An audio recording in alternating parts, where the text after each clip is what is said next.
విజయోత్సవాల రాష్ట్రంలో అంతా జిల్లా స్థాయిలో చేయడం జరుగుతూ ఉంది.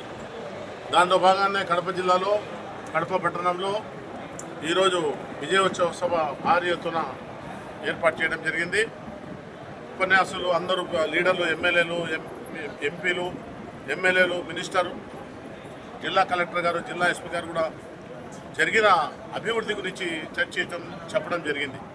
మేము ముఖ్యంగా ప్రజలకు ఎలక్ట్రానిక్ మీడియా ద్వారా మేము తెలియజేసేది ఏమంటే, గత ప్రభుత్వం 5 సంవత్సరాలలో మన రాష్ట్రం అయితేనేమి, మన కడప జిల్లా అయితేనేమి ఏ విధంగా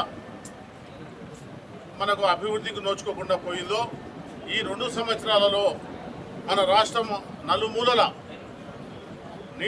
నీళ్ళ ప్రాజెక్టు అయితేనేమి, రాజధాని అభివృద్ధి అయితేనేమి, ప్రత్యేక హోదాలో మనకిచ్చిన వాగ్దానం రైల్వే జోన్ అయితేనేమి అన్నీ సాధించుకొని మొట్టమొదటిగా విశాఖ ఉక్కు మన హక్కు అనే నినాదంతో మూతపడే పరిస్థితులు ఉంటే, కేంద్ర ప్రభుత్వం నుంచి 15,000 కోట్ల రూపాయలు తీసుకువచ్చి దాన్ని మళ్ళీ ప్రారంభోత్సవం చేసి ఈరోజు రాష్ట్రంలో ఏ పక్కన చూసినా అభివృద్ధి, ఏ పక్కన చూసినా ఇండస్ట్రియల్ డెవలప్మెంట్లు జరుగుతూ ఉన్నాయి.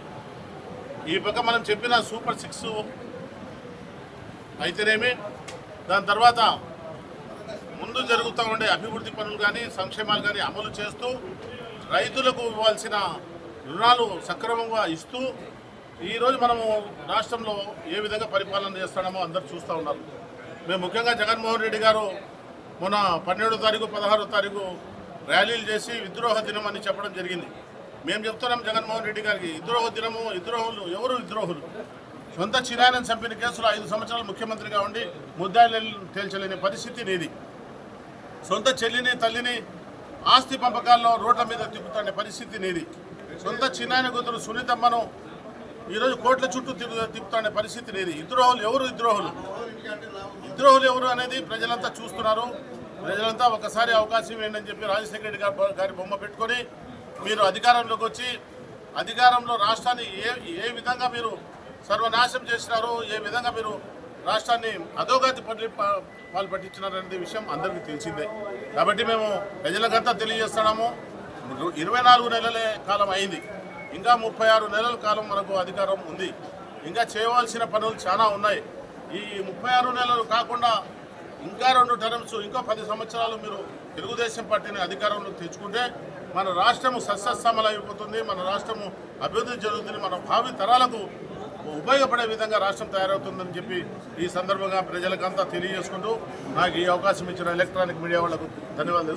సర్ ప్రోగ్రాం పైన ఒక వైసీపీ ఒక నినాదం చేస్తుంది, డౌట్ అనుమానం వ్యక్తం చేస్తుంది, దానిపైన మీ అభిప్రాయం?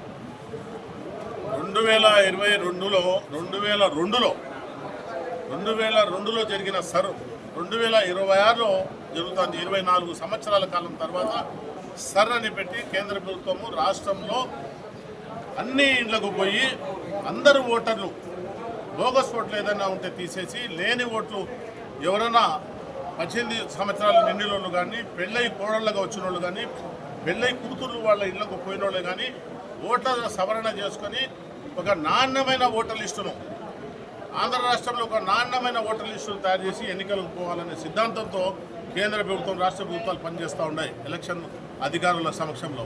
ఆ విధంగానే ఈరోజు ఈ వార్డులో సర్వేలు జరుగుతూ ఉన్నాయి, మ్యాపింగ్ జరుగుతూ ఉంది. ప్రతి డోర్ నెంబర్ దగ్గరికి పోయి మ్యాపింగ్లో ఎవరు ఉన్నారు, ఎవరు లేరు అనేది నిష్పక్షపాతంగా వైఎస్ఆర్సీపీ వాళ్ళు కూడా దాంట్లో ఉన్నారు, కమ్యూనిస్ట్ పార్టీ వాళ్ళు కూడా ఉన్నారు, తెలుగుదేశం పార్టీ వాళ్ళు కూడా ఉన్నారు, ప్రభుత్వ అధికారులు కూడా ఉన్నారు. వీళ్ళందరూ కలిసి మ్యాపింగ్ చేసి ఓటర్ లిస్టును ఫైనల్ చేసేదానికి 2 నెలల కాలం టైం తీసుకున్నాము. ఏ చిన్న తప్పు జరగకుండా చేయాలని ఆలోచన చేస్తూ ఉంటే కొంతమంది ఓర్వలేని వాళ్ళు, ఓడిపోయిన వాళ్ళు, ఓడిపోతామేమో భయపడేవాళ్ళు లేనిపోయిన అభాండాలు తెలుగుదేశం పార్టీ మీద మోపుతూ ప్రచారాన్ని తప్పుడు ప్రచారం చేసుకుంటా బతికేదానికి ప్రయత్నం చేస్తున్నారు. వాళ్ళు ప్రచారం ఎంత చేసినా, ఎంత తప్పుడు ప్రచారం చేసినా ప్రజలు నమ్మే పరిస్థితులు లేరు. పోయినసారి వాళ్లకు 11 స్థానాలే వచ్చినాయి.